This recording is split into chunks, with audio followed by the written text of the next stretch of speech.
Hey, what is going on, guys? XpertFusion here, and today I have the Modern Warfare 3 critical retrospective review for you guys. So we're finally at Modern Warfare 3, which is a very hit or miss Call of Duty for some people. It's either regarded as one of the best or regarded as one of the worst. It's very different in terms of opinions between the community. I never see people agreeing with this COD. It's always different, and it usually stems from nostalgia, how fun you had back in the day playing this COD, especially because, it wasn't that long ago, but it was long enough ago to the point where people had really good childhood memories with it, just like, a lot of the other CODs. But this one also is a little closer to home, to where people started thinking, oh, maybe this is when COD started to have a bit of a downfall in some ways, and that's when a lot of people like to anticipate this Call of Duty as that COD that started the downfall. Personally, I don't think there really was that much of a downfall. Yeah, in terms of sales there was some downfalls, but I think in terms of quality there's been some places that COD has gotten better in, some places that they've gotten worse in. It's not black and white. It's not as simple as that. It's more in depth than that. But Call of Duty Modern Warfare 3 has three modes that we're going to be talking about. Of course, campaign, multiplayer, and Spec Ops. Campaign is going to count as 30% of this rating, so 30 points it's going to get. Multiplayer is 50%, and Spec Ops is going to get 20%. Spec Ops is, of course, a little bit more in depth than Modern Warfare 2. Rather than just having Spec Ops missions, you also have survival mode, which allows you to play against AI bots on multiplayer maps and try to survive as long as possible, as well as a chaos mode, which is also on multiplayer maps, but it's a little bit more fast-paced and exciting than survival mode, but a little bit different in terms of gameplay in many different ways. We're going to go through all three of these modes, starting of course with the campaign. We're going to give them all ratings, and we're going to give this full game a score out of 100, and then give us a final verdict of Call of Duty Modern Warfare 3. So of course, starting off with what I believe is easily the best portion of Call of Duty Modern Warfare 3. Just like Modern Warfare 2 and World at War, I think the campaign portion is so much better than everything else in the game. I think this is kind of what gives the game a better rating. If it didn't have the wonderful campaigns that these games had, I wouldn't have enjoyed them nearly as much, because the multiplayers and the third mode in these few games are not my favorite at all, and there's reasons for that. But the campaign in Call of Duty Modern Warfare 3, just like Modern Warfare 2, is goddamn incredible, and it's incredible in a different way. It's not the same type of incredible. It still has the same awesome story that Modern Warfare 2 had, and it's obviously a sequel to Modern Warfare 2, so it's playing off of that story, playing off of the villain of Makarov, which is easily one of my favorite villains in video game history, and maybe even in just history in general. I mean, I'd even comparing him to people like the Joker, Thanos, Negan, stuff like that. I think Makarov is top 10 in villain history. I love his story behind him and the reasons for what he's doing, the reasons for him trying to create this war between America and Russia, and what it all means for him. And you get to kind of learn all this throughout the game.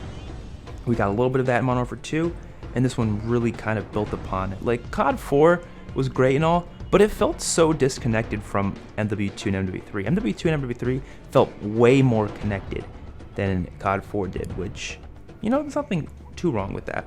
I think one thing that is very comparable to Modern Warfare 2 is that Modern Warfare 2 has more of the story. I think it has a better story, better soundtrack, but Modern Warfare 3 definitely has better action and better, sequences and locations. The locations in this game are fantastic. You have New York City, 2 missions in New York City where it's getting attacked by the Russians. That's awesome. You have missions in Germany, Berlin, London, Paris, Africa. I mean, you got missions everywhere. You have missions on a goddamn plane that's crashing down. It is awesome. The action sequences are crazy. Yeah, they're over the top, kind of unrealistic, but who really cares? It's a video game. Have some fun. So you have the plane crash sequence, you have the train crash sequence, you have the Eiffel Tower collapsing, you have buildings collapsing in different missions, you have that end scene in Dust to Dust, one of my favorite missions in COD history, when you're fighting Makarov up on the rooftop, and then you have to, tie the rope around his neck and push him through, and then he hangs himself. It's crazy. All these different action sequences are great in this game. Of course, Down the Rabbit Hole, one of the best missions as well, when you have to leave them behind. It's also emotional. You have Soap's death. Like I said, you have Sandman, Truck, Grinch, and all those characters dying, sacrificing themselves to save the president of Russia. That's awesome. Tons of emotion in this game. Tons. I mean, Modern Warfare 2 had a lot too, but this game also definitely ramps up on the emotion, which I love a lot. It's got a massive war feel, and I think it's just a perfect game for the trilogy. Perfect final game for the trilogy. There's some negatives though. I think it is definitely less memorable in terms of soundtracks compared to MW2. Like, you don't have as many amazing soundtracks. Like Modern Warfare 2, I can name like 6 different soundtrack pieces that are phenomenal. Modern Warfare 3 doesn't have as many, which is kind of unfortunate, but there's still some pretty good ones in there. But there's also one more thing I want to mention, which this is kind of a problem in some CODs, but I feel like it was most notable in this one. The AI is awful. I mean, just play some of the the missions, the stealth missions. Play some of them and run by the enemy. You could tell they can see you, but they don't see you, and you're like, wait, what? I mean, yeah, it's whatever, but it kind of takes you out of the moment when you see Price literally right in front of this guy, and somehow he doesn't see him. It's a small nitpick, but it kind of takes you out of the moment sometimes when that happens, and it doesn't make it feel as real, even though it's obviously a video game, but it's still, you want that feeling that there's stakes, that you can't show yourself in front of these guys, but you don't really get that within this game, because, at least in the stealth missions, because it's like, bro, like what just happened there? Like, I just walked right by you and you didn't see me, what? But that happens in most COD games, to be completely honest, so it's understandable why it happens every now and then. And I'm really curious to see how the reboot of Modern Warfare kind of tells the story in a different way. Maybe they'll have some locations from this game come back. I'm really hoping we get some New York City scenes, because those scenes are awesome. I love fighting in a place that I have been in before, so you could kind of compare the scenery to where you've actually been. And I don't know, I like that a lot. I like it a lot. You also have some great characters, of course. Price, Yuri, and Soap, probably the best trio in COD campaign history, in my opinion. I love that trio. Then, of course, we have Nikolai, the guy in the chair, basically. And so, yeah, that's basically all there is to say about Modern Warfare 3's campaign. So I'm going to give this campaign a final score of 29 out of 30, which is such a good score to give it.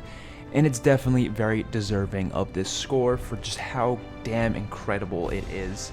Never get sick of playing this campaign, probably never will. So yeah, let's get into Call of Duty Modern Warfare 3's multiplayer.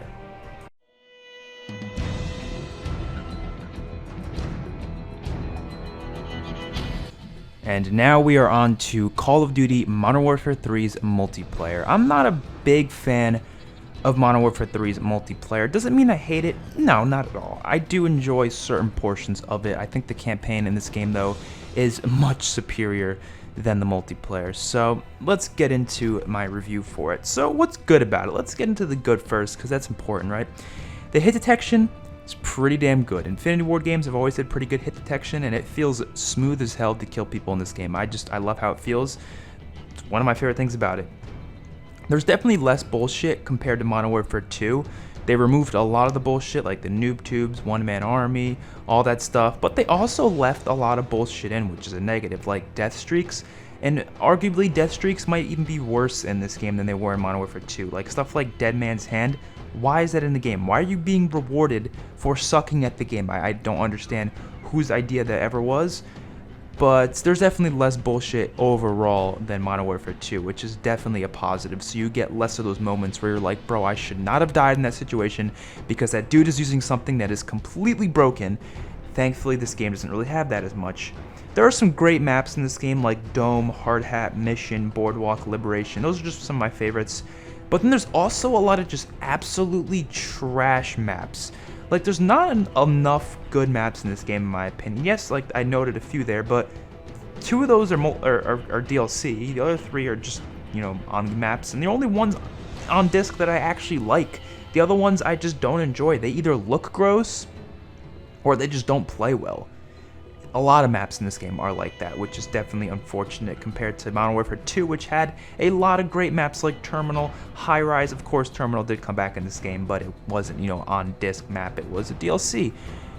But you just comparing it to Modern Warfare 2, there was a lot more maps in that game that I enjoyed compared to this game.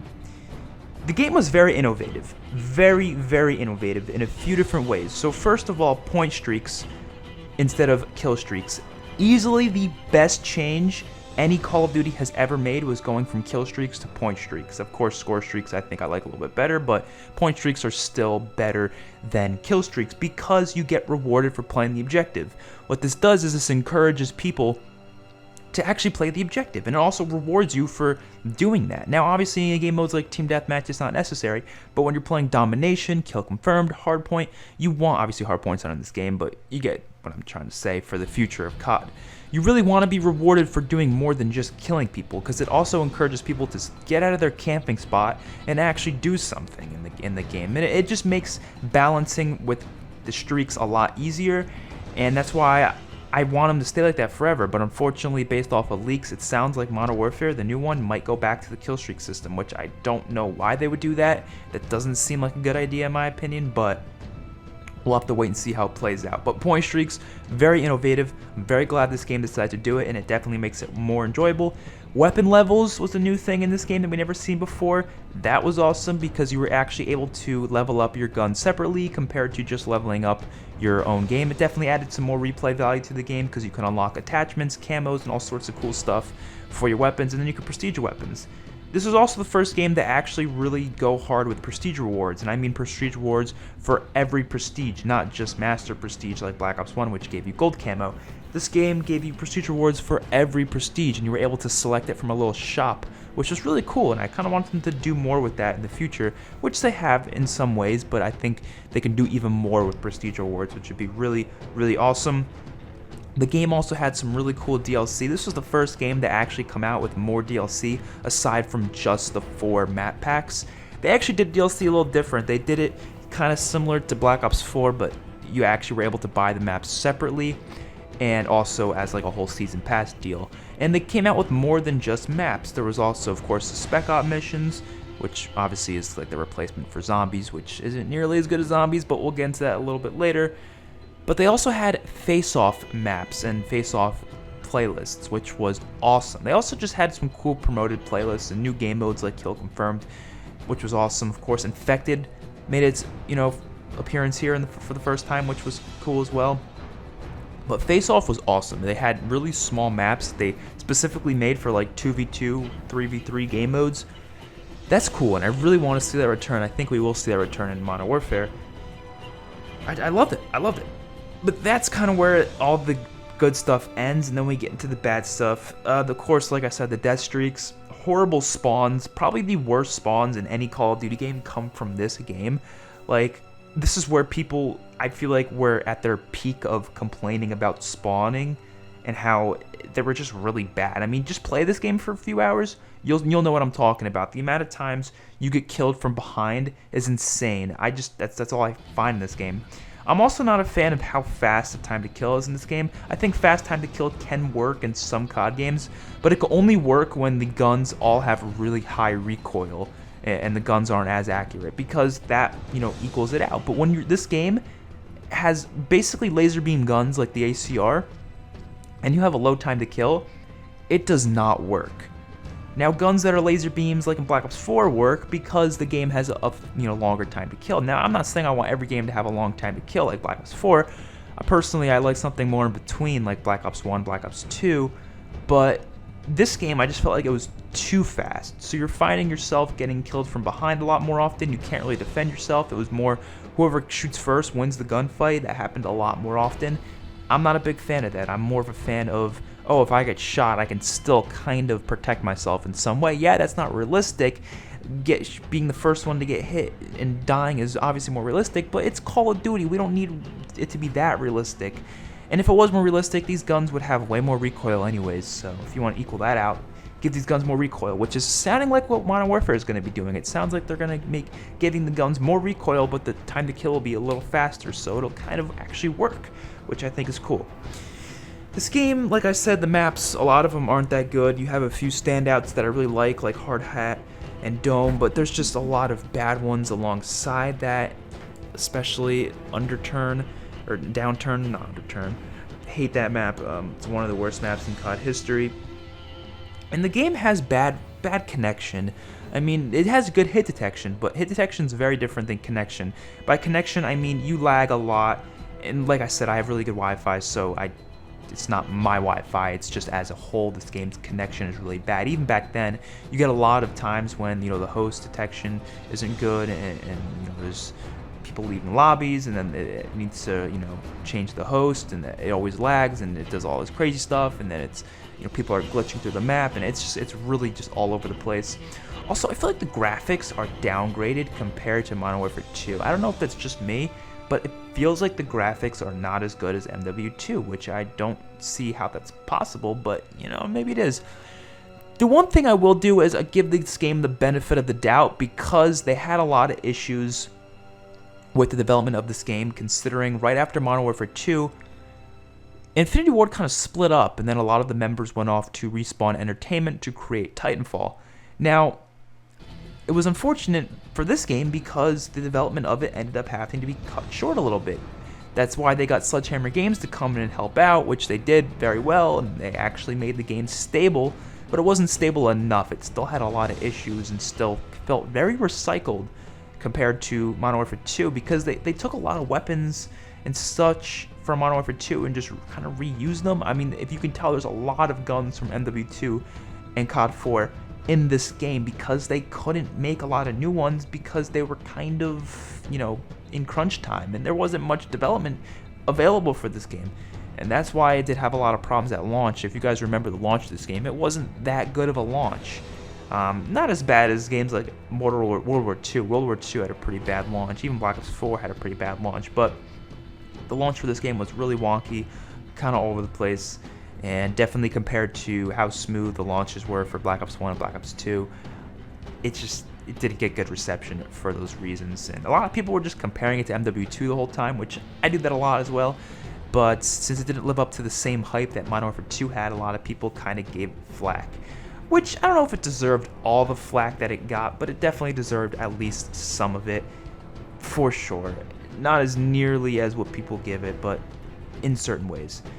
So, I'm going to have to give this multiplayer not that good of a score, and it's really hard for me to do that because there's a lot of good things about it alongside the bad. I feel like they took the wonderful things of Modern Warfare 2 and got rid of them, but then they took the shitty things of Modern Warfare 2 and made them better. So it was like one step forward and then also one step back. So my ranking for MW3 is kind of very similar to Modern Warfare 2. It's not the same, but it's very similar. These games to me kind of go hand in hand in many different ways.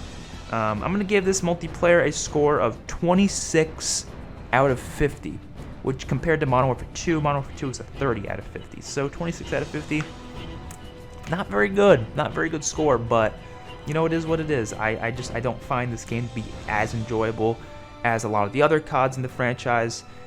It's just how it is, man. It's just how it is. So yeah, that is Call of Duty Modern Warfare 3's multiplayer.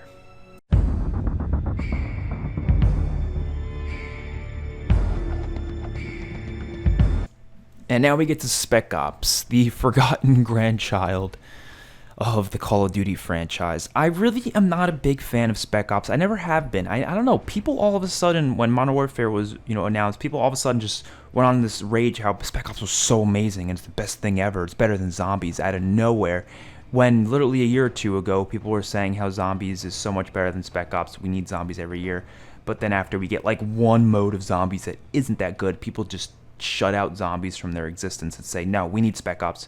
I'm all for variety, and I'm completely fine with us having Spec Ops in Modern Warfare if it's done in a more expansive and different way, and I'm sure it will be, because Spec Ops in Modern Warfare 2 and 3 was nothing special to me. I felt like it just took modes and maps and locations from campaign and multiplayer and kind of turned it into a more arcadey mode, which is what it was always meant to be, But look what Zombies is compared to that. Zombies is its whole own thing. Zombies could be its whole own game. Spec Ops can't be its whole own game. It's just, simple missions. Now, Modern Warfare 3 Spec Ops, definitely better by a long shot than Modern Warfare 2 Spec Ops, mainly because of the fact, obviously, that they included survival mode and chaos mode.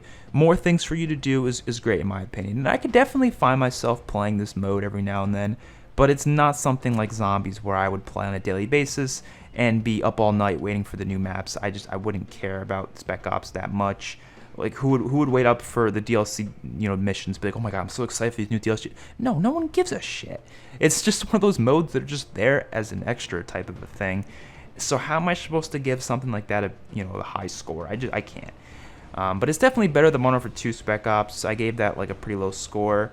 I'm gonna have to give this a 13 out of 20. I think it definitely has more replay value than Modern Warfare 2, but not enough for me to care that much. So Call of Duty Modern Warfare 3 was a revolutionary game in many different ways, one of the most innovative Call of Duties out there, but innovation doesn't always mean good, it doesn't, and I think this game deserves the title of just average. It's not bad, but it's not anything too special.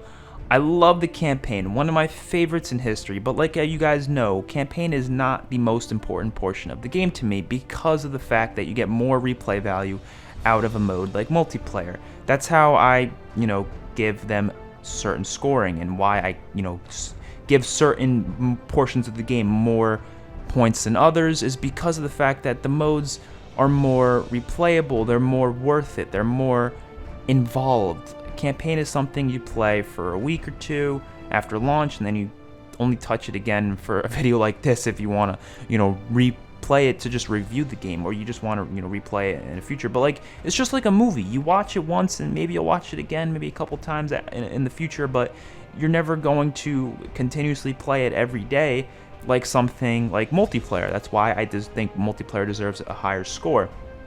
And so Zombies I've kind of put on the same scale as multiplayer, but when it comes to something like Spec Ops, it's a much lower scale, less in-depth mode than anything, so it gets a lower scale.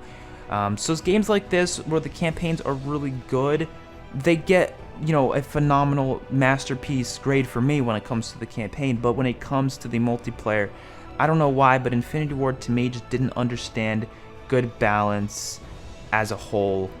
During their earlier games, I think they've gotten better over time for sure. I love their multiplayers, or their campaigns. I think Infinity Ward's campaigns are the greatest of all time, all of them, including Infinite Warfare. That's why I'm so excited for Modern Warfare's campaign. But I'm also excited for their multiplayer because I think they've definitely learned over time of how to make a better campaign. And of course, they got new members and stuff like that. They got returning members from COD 4, which I like COD 4 multiplayer a lot more than Modern Warfare 2 and Modern Warfare 3, which a lot of people disagree with me on that, but they know certain things and they have certain ways of how to make a game, and I think you just got to give the old Infinity Ward developers a new chance, because I think they can turn what was definitely a very loved game back then into something that will be loved by more people and will be balanced and well thought out, and the game won't feel broken, you know what I mean? It'll have proper care, take and support post-launch, not just at launch. So for the final verdict, this game is going to get the wonderful, not really wonderful, but score of 68%, which, comparing that to all the other CODs that we've reviewed, Modern Warfare 2 got 70%, Black Ops 1 got 84%, World at War got 63%, and COD 4 got 73%. So this game is not my least favorite so far, but it's my second least favorite out of all the CODs that we've reviewed so far. So it's still up there, but it's not as wonderful as some of the other CODs.